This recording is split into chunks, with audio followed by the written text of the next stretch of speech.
Assalamualaikum warahmatullahi wabarakatuh. Pada kesempatan kali ini saya akan membandingkan VGA GTX 1660. Di sini ada tiga, yaitu 1660 biasa, TI, dan Super. Kita lihat dari GPU cores-nya. Untuk GPU cores 1660 Ti itu lebih banyak, yaitu 1538. Sementara untuk yang biasa dan Super totalnya 1408 GPU cores. Kemudian untuk base clock-nya TI ternyata lebih rendah, yaitu 1500 dibandingkan dengan yang biasa ataupun super di 1530. Untuk boost clock-nya juga versi TI lebih rendah. Kemudian kita lihat dari video memori. Jadi untuk video memorinya ini yang membedakan GTX 1660 biasa dan TI ataupun super. Untuk yang biasa masih menggunakan DDR5 dan TI dan Super sudah menggunakan DDR6. Itu sama-sama 6 GB. Kita lihat dari interface-nya itu sama-sama 192 bit. Yang membedakan ini memory speed-nya. Jadi memory speed di 1660 biasa hanya 8 gigabit per second, versi TI 12 gigabit per second, dan versi Super 14 gigabit per second. Dan kalau di total untuk memori bandwidth-nya masing-masing 1660 biasa 192 gigabit per second, TI 288 gigabit per second, dan Super 336 gigabit per second. Kita lihat dari total memori bandwidth-nya ini yang lebih banyak itu 336 gigabit, yaitu 1660 Super. Jadi mengapa yang GTX 1660 Super banyak digunakan untuk mining? Karena total memori bandwidth-nya lebih besar. Dan untuk mining sendiri membutuhkan bandwidth yang besar. Untuk total untuk power konektornya sama-sama 6, TDP-nya 120 dan Super 125. Kemudian bagaimana hash rate-nya kalau menggunakan Degrassi-Moto ataupun ETH hash? Untuk yang biasa hanya mendapatkan 24 dan TI mendapatkan 30 dan 1660 Super mendapatkan 30. Ini data berdasarkan dari NiceHash. Jadi nanti kita langsung buktikan saja berapa hasilnya. Karena rata-rata di internet itu untuk yang super itu ada yang bisa 31 maupun 32. Untuk TI bisa 31.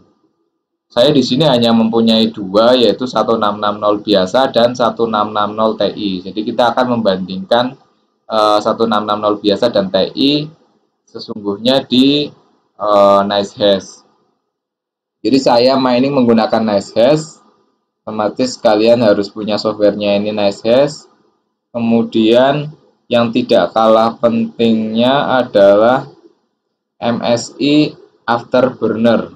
Jadi ketika menggunakan Windows dan miningnya menggunakan NiceHash, kalian harus menggunakan MSI Afterburner. Itu untuk kita akan mengatur overclock-nya. Jadi untuk yang 1660 biasa tanpa overclock, yang 1660 biasa ini hanya mendapatkan sekitar 20 MHz per second. Tapi dengan overclock nanti kita bisa mendapatkan 24 MHz per second.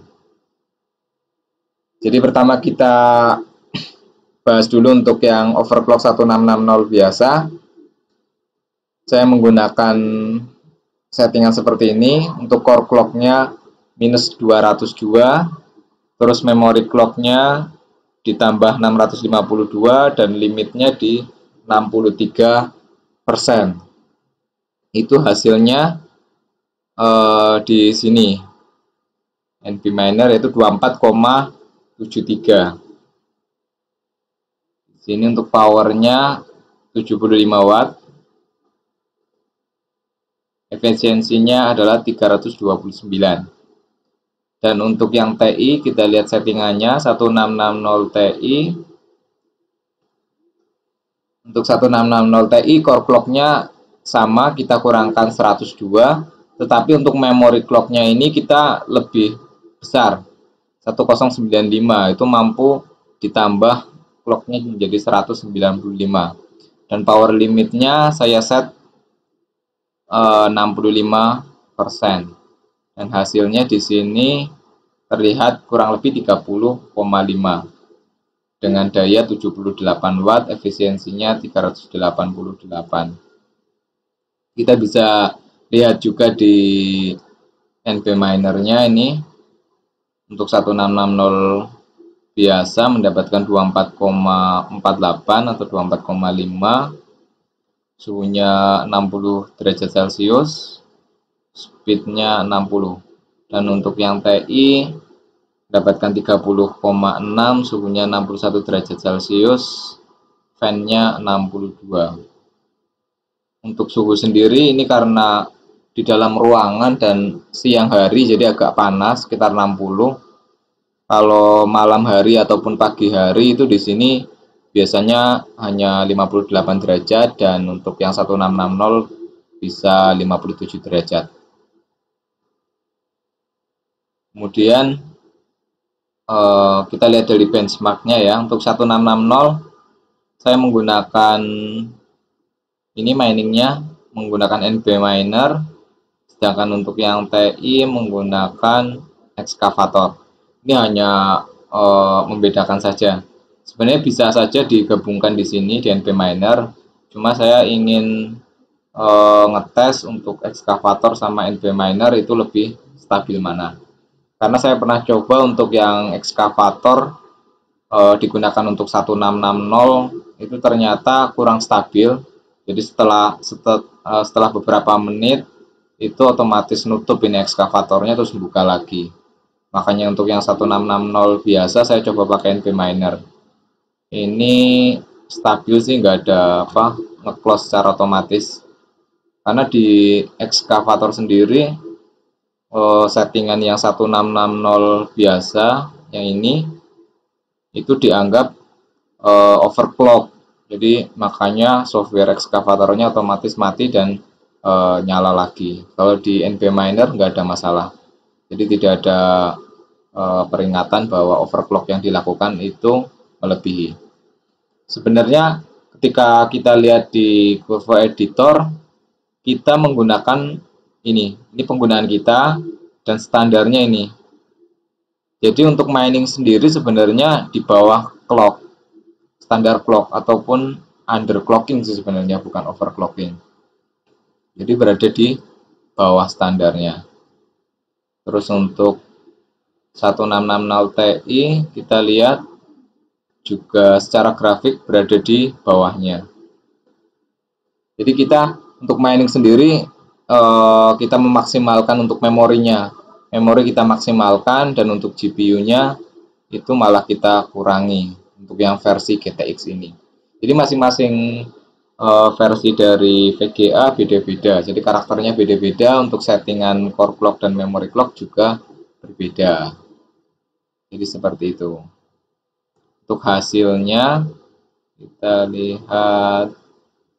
Nah, untuk GTX yang biasa itu dengan kecepatan 24,4 kurang lebih mendapatkan 0,028 mikro BTC. Kalau yang TI mendapatkan 0,035 BTC. Atau lebih jelasnya kalian bisa buka di dashboardnya saja. Jadi buka di situsnya NiceHash, itu akan kelihatan berapa hasilnya. Dashboardnya seperti ini. Kita tunggu sebentar. Masuk saja ke bagian mining.